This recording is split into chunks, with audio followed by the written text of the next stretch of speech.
चाळीसगावातील टाकळी प्रचा इथं काल रात्री 10 वाजेच्या सुमारास भगवा चौक परिसरात 2 गटात तुफान हाणामारी झाली।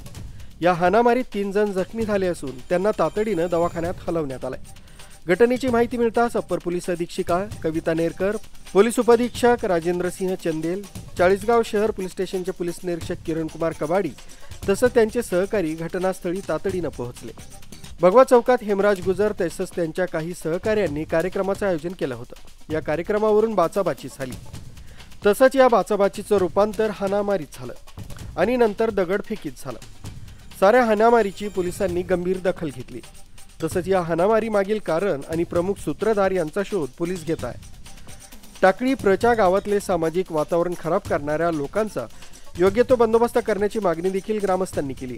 विशेष म्हणजे गावातल्या काही लोकांकडून या हाणामारीची चौकशी केली असता किरकोळ प्रकरणाची प्रकार असल्याचं संबंधितांकडून सांगण्यात आलंय। मात्र पोलिसांकडून जी काही माहिती मिळाली आहे त्यातून हा प्रकार अत्यंत गंभीर असल्याचं दिसून येत आहे। दीपक जाव, चाळीसगाव स्पीड न्यूज, चाळीसगाव।